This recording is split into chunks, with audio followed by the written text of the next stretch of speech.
I think we all agree that the world needs better music. So come and have a seat and let's have a talk about that, shall we? Let's get this thing started. Show me what you got. Stop, drop, and roll. Show me what you got. Stop, drop, and roll. Show me what you got.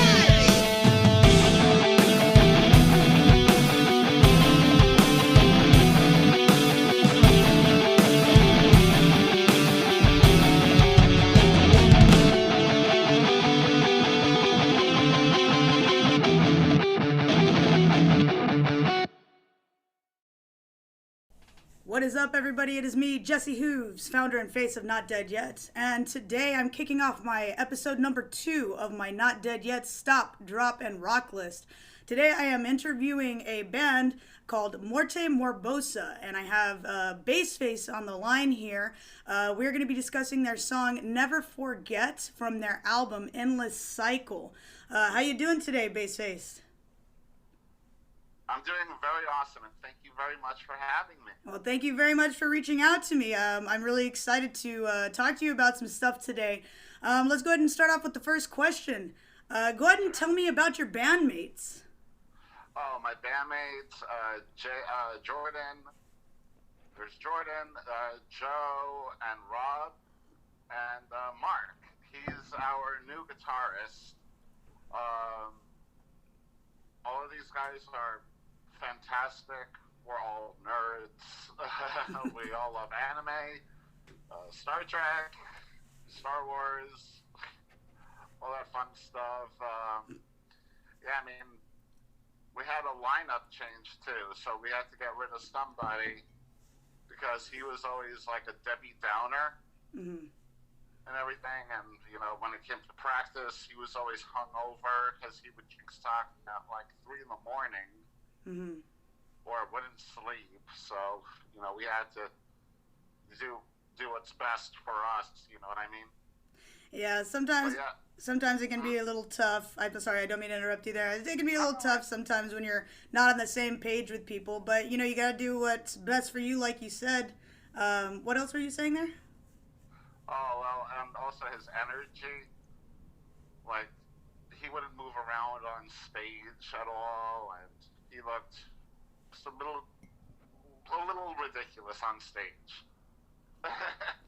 Hey, I mean, everybody's got their style. It just, maybe that style wasn't the best style for your stage presence.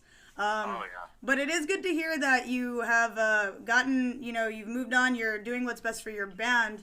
I've had to do that myself in the past. That's why I'm a solo artist now.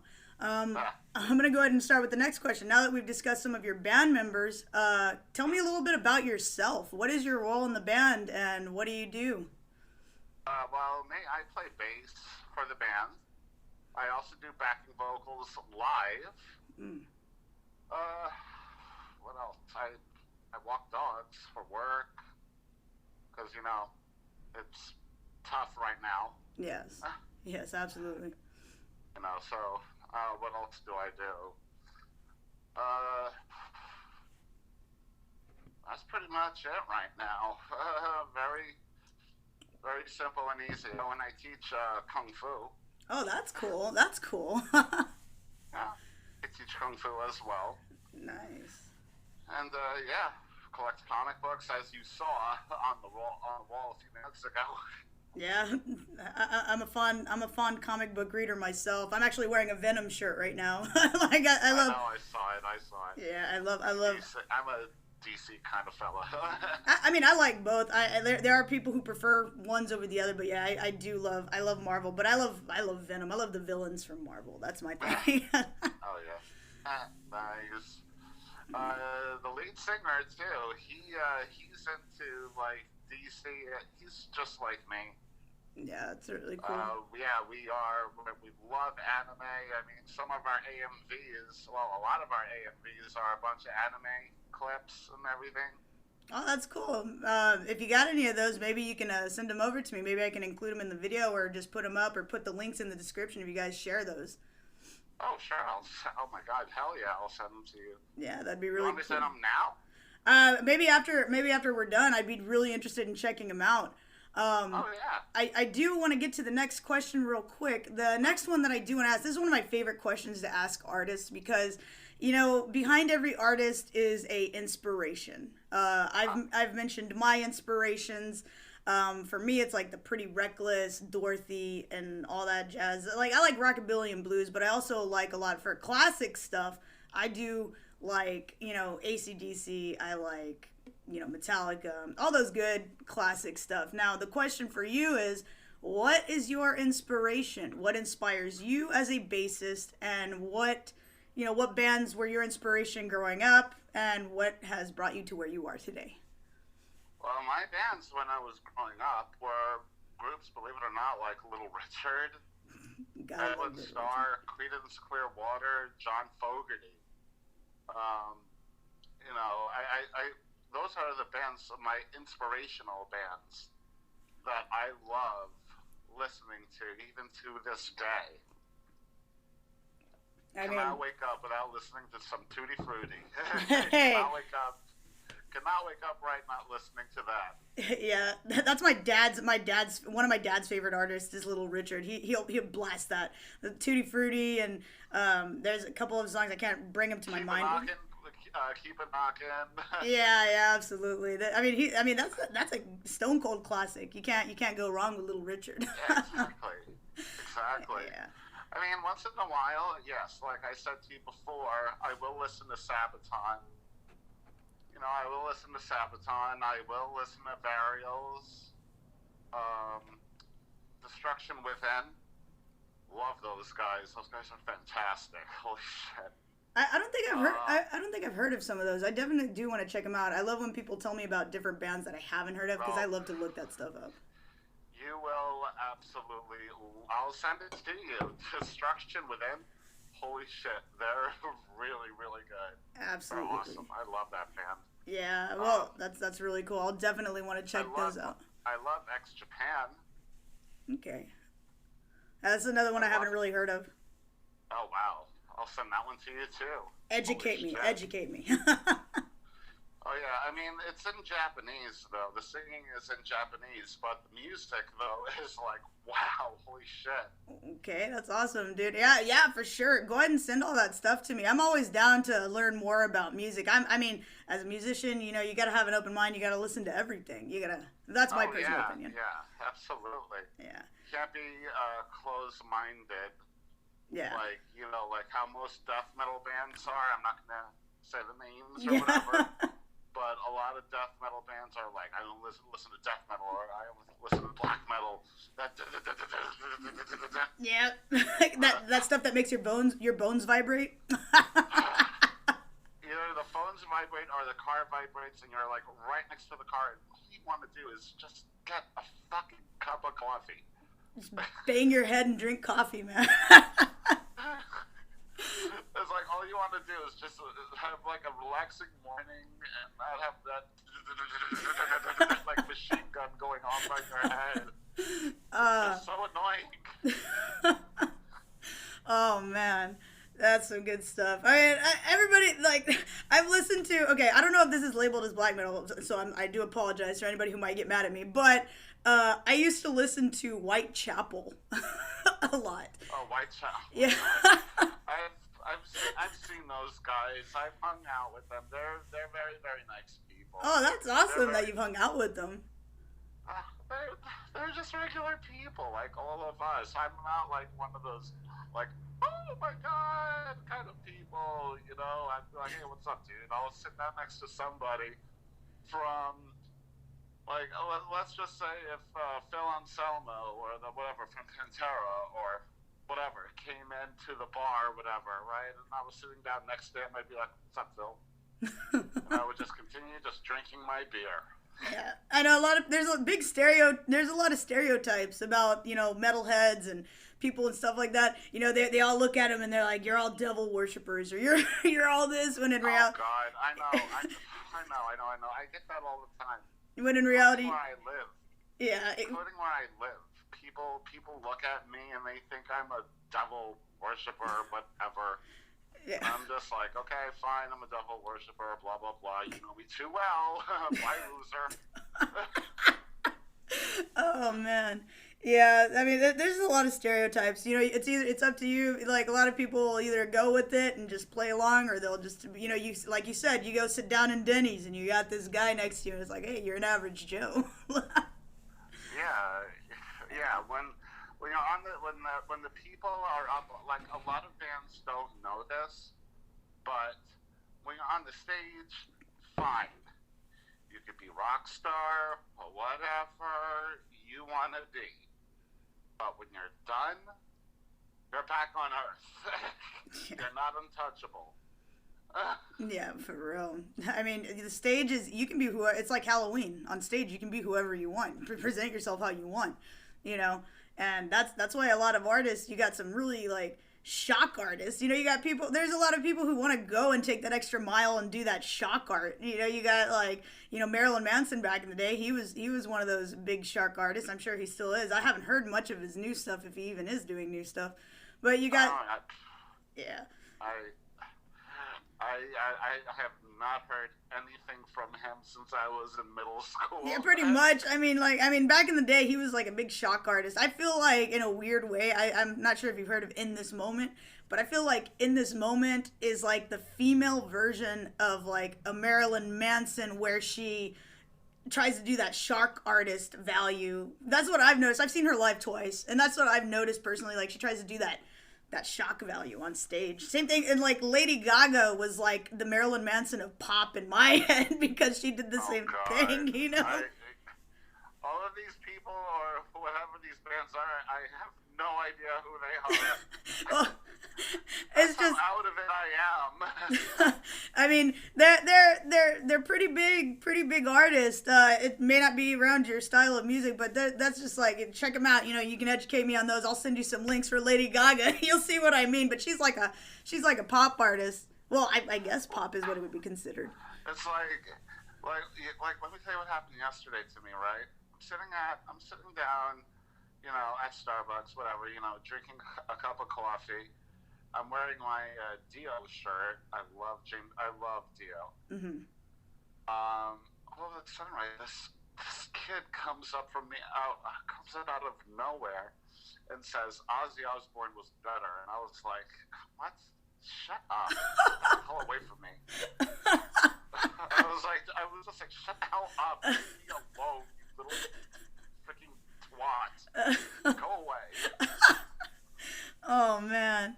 Yeah, don't insult Dio like that. Yeah, I was like, how fucking dare you? Go away, fly, don't bother me. You stand strong for Dio. Oh, yeah.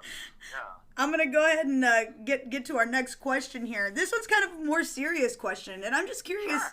I'm just more curious about, like, how it's affected you, because everybody has different opinions about this. This is a very opinionated thing. Some people are kind of, they think it's real, other people don't think it's real. I want to see how it's affected you personally. So, since the pandemic started, how has that affected your music career? You know what? To be honest, it really hasn't affected us at all. It affected the gigs most definitely, because, people can't mosh anymore. Yeah. People can't have fun anymore.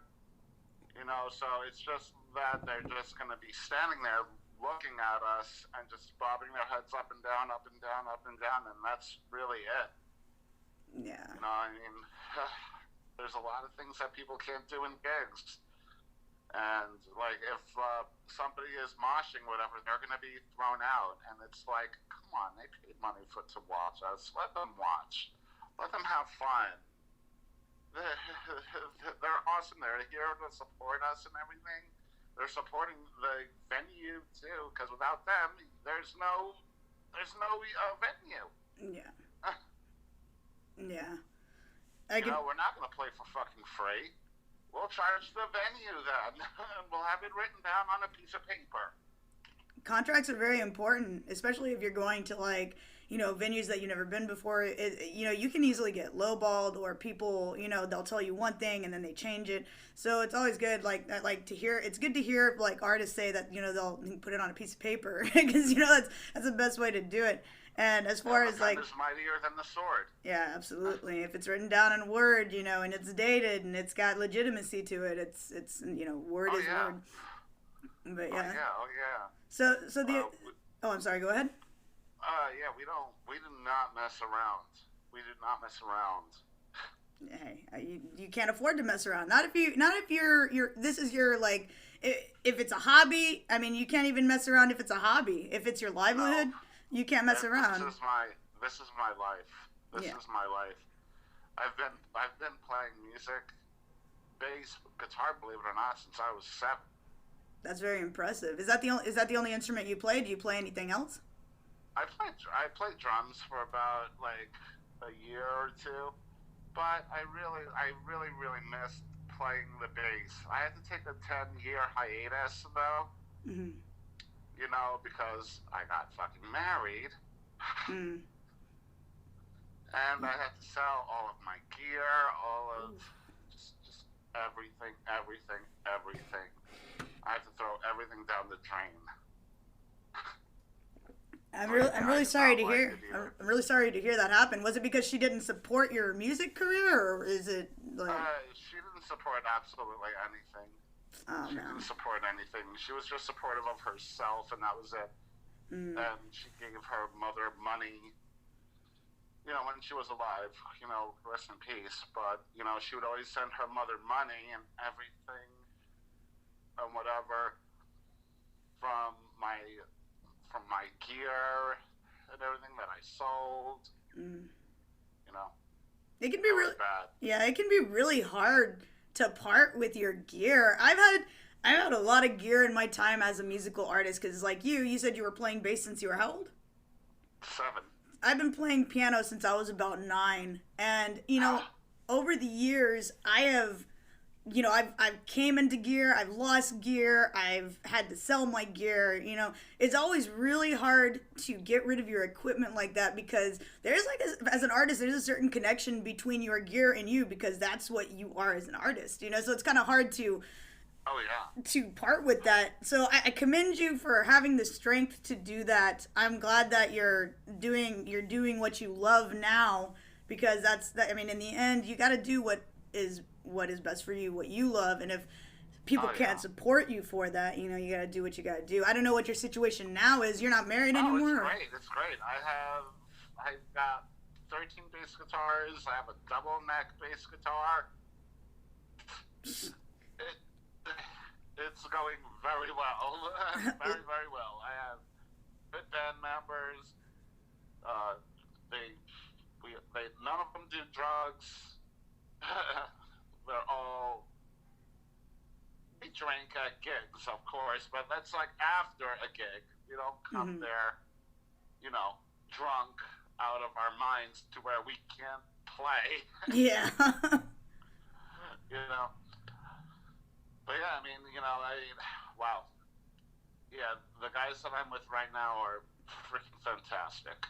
I'm really glad to hear that. It's good to get a strong, established band. Which actually brings me to my next question. We're gonna go ahead and talk about your song "Never Forget." The first thing I'd like to ask about it because I actually listened to the song and I do like a lot of metal music. What kind of genre would you consider? Like, what subgenre of metal would you consider yourself? Deathcore. Deathcore. I really liked that song "Never Forget." It's got a very the guitar is very crisp. It's got a really good sound. The vocals are on point. Like, it's a really, really good song. I definitely recommend you check it out. First question I'd like to ask about your song is, what is your inspiration for that song, Never Forget? What inspired you to do it, or who wrote that song? It was actually written by all of us, but the whole idea of the song, it came from Jay. See, how do I say this? Well, it used to be 4 people, right? And I was thinking in my head, like, hey, you know what? We could be like the Ninja Turtles. Jay is the lead, Jordan is the leader, so he'll obviously be Leo. Because he always has these crazy, fantastic ideas just going on in his head over and over and over and over and over. And it's like, wow, we can roll with that. We can roll with that. Let's do it. Let's make that shit happen. So, Jay wrote down the lyrics to that song. He he came up with all of the good music to that song and the break parts to that song. Just everything. You wanted to know what the song was about, right? Yes. What is the song about? Like, what is, like, I mean, everything you're telling me is great. Keep going. Like, I love it. But what is this song about? It's basically about struggling. Mm-hmm. It's all about struggling with life, with everything. Because right now, even when we wrote it, we were all struggling with a lot of personal, it could have been personal issues, it could have been any kind of issue. You know? So that song is all about struggling and trying and getting back up on your feet and trying to say, you know what, fuck it. Yeah. I'm going all out. It's a very strong message. It's a very, very strong message. I really like that. It kind of like, you know... Pardon my language. Huh? What was that? Pardon my language. Oh, no, you're fine. I said pardon my language. Yeah, you're fine. It's okay. When you're, like, I had an interview with another friend not too long ago, and she was talking... And she got real into the description of her song. And it was over the same thing. She got real into the description of her song. And she started dropping a couple F-bombs. And she's like, oh my gosh, you told me to watch language. And I was like, hey, man, when you're passionate about something, it's okay, you know? I'll slap an advisory on there. It's okay. I mean, it's no big deal. Just not too much of the curse word. Yeah. Not too much. Yeah, just not too much. It's perfectly fine. Like I said, you're telling me the description of your song, and it's all about struggling. I mean, that's going to make you, when you struggle, sometimes you cuss. Oh, yeah. Yeah, I mean... Oh, go ahead. Struggle, we knew that, like when the body suffers, when the body suffers, the spirit blooms. Yes, it does. You know, that's how we look at it, you know, and that's how we still look at it. Absolutely. You know, whenever we play that song, or any of our songs in general, and, you know, if you feel like you're suffering, like emotionally, spiritually, and mentally, you got to get back up. And you have to literally go at that problem. Face it head on. Don't try to cower away from it. Mm-hmm. That's also what that song is all about. It's about trying to survive. Yeah, it's a very strong message. I do really love that you have such a strong message behind your song, because people sometimes they need to know that, you know, like you struggle, everybody struggles. You just gotta get back up, and it's up to you how you're gonna get back up. Oh yeah, like a lot, like people think that using drugs or cocaine is like a sedative to get rid of problems, and it's not. Mm-mm. It really isn't. It's just a pathetic way of killing your brain cells and everything else, and you as a human being. Yeah, you're absolutely right. And I mean, people, a lot of artists. It's a shame, because a lot of artists, they'll use things like that as a vice or as a crutch, and it really. Oh yeah, a lot of artists. Oh my God, you have no idea how many freaking people in metal or whatever in music history do that, and it's like, wow. So you're like, your mentality is, because you think you're big and shit, it's to go and do drugs. Yeah. Very smart thinking. Very smart. You're an idiot. I mean, fame can put a lot of things in people's head. They feel like they're invincible, and they take the worst routes possible. It's not the case for everybody, but to me, it's just a cry out for help. Yeah, yeah. It's just a pathetic cry for help. And I wonder why they get the coronavirus. In the famous words of Mr. Mackey, drugs are bad, okay? Oh, yeah. Oh, my God, Mr. Mackey. Oh, okay. All right. Well, now that we've got that, now that we've discussed all that, I do have one final question for you, so we can wrap this up today. The last question I'm going to ask is, speaking of the last message that you told me about your song, Never Forget, What is the message that you and your band members, as a band and as artists, what is the message that you all want to put out there for your fans? What is your message to the people who listen to your music? Our message is this: when life is a struggle, you have to get up. You have to get back up as a musician and as a human being. You have to face the struggles head on. You don't need to do, drugs and everything to support a habit, because it's not going to help. It's just going to make a problem worse for you. Mm-hmm. And it's up to you to go out and attack at that problem. Face it head on. Get back up on your goddamn feet and plow it. Punch it, whatever. Mm-hmm. Yeah, it's a very strong message. I love that. And yeah, you just gotta keep on winning. You gotta keep on winning. Grab life by the horns. Exactly. And appreciate what you have. Appreciate it. Everything. Your music career and your bandmates. Don't look at them as just your bandmates. Look at them also as your brothers, your other family. Because you're going to be with them for a while, or they'll be with you. It all depends on your attitude, and if you're not always a Debbie Downer. Yes. Oh, well. You got to be happy that you're playing on stages. Be happy you're playing on stages, venues, shithole bars, wherever the fuck you're playing. Be happy and be grateful. And get known. When we first started, you know what we did? What'd you do? We made shirts. We gave them away for free. Free shirts. Our merchandise. Free. Everything. We threw them at people. We got well known because of it. Hey, that is, that's a good thing to do. You're putting your name out there, and a lot of people believe that you just have to sell. It's not always about selling.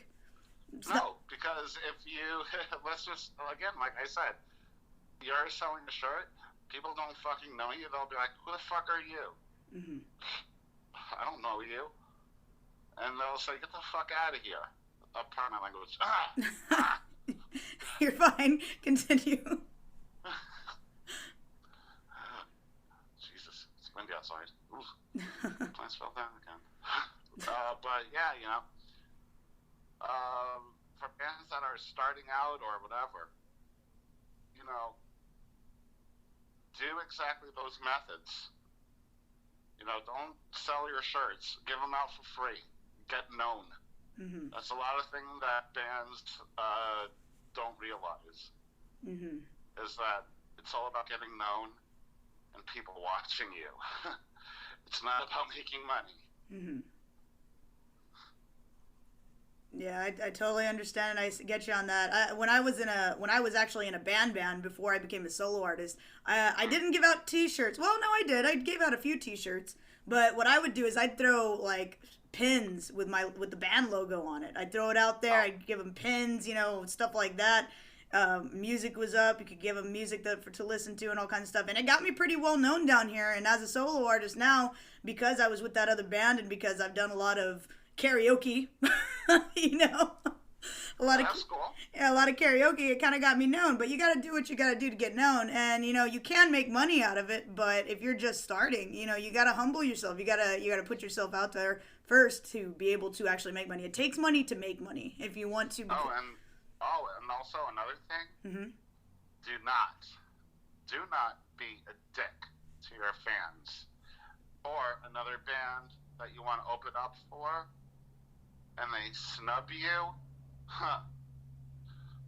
That is something that I do not take lightly. Like, if I'm speaking to, let's say, I've been snubbed a few times in the past, and I would tell this person, hey, don't you dare snub at me, boy. I don't care how old he was. Like, if somebody snubs at me, I'm like, you know what, fuck you. I never even heard of your band anyway. You suck. Bye. You gotta treat people. You gotta treat people with respect. If you want to be respected, it's just a very common that's just common sense that a lot of people should know. And I do understand what you're saying, because I've seen those bands. They get out there, they act real high and mighty, and they don't, give credit where credit's due. They don't appreciate the fact that these people are driving out there to actually see them. People are actually paying to see them. People are actually, and it's true. You got to treat people how you want to be treated, and you need to speak with respect. You have to respect your fans. You have to love your fans, and you have to do things accordingly if you want to get your name out there. I have had an absolute wonderful time speaking with you today, and I am going to go ahead and wrap this up real quick. Be sure to check out Morte Morbosa again with their song Never Forget from the album Endless Cycle. There will be links in the description of this video. Please check them out, share, like, support local music. These guys are actually based out of Florida, correct? Yeah. So these guys are all the way from Florida, so let's give them some real Texas love over here in the RGV. And one more thing before I let you go today, Bassface, what is your final words? Just believe in yourselves and keep going forward. All right, well, it's been a pleasure speaking with you again. I'm Jesse Hooves, founder and face of Not Dead Yet. Be sure to be ready for my personal album that's about to be coming out. Hopefully, I am going to be putting this out on February 14th, Valentine's Day at midnight. Now, if there is a pushback, I will let y'all know. But be sure to go check out my SoundCloud, my Facebook page, and again, go follow Morte Morbosa there on Spotify, Twitter. What else? iTunes. We're on all of the major platforms. On all your major platforms. So I'm super excited again that I was able to speak with you today, Bassface, and you have yourself a wonderful day, and we're going to go ahead and wrap this up. Thank you guys for tuning in.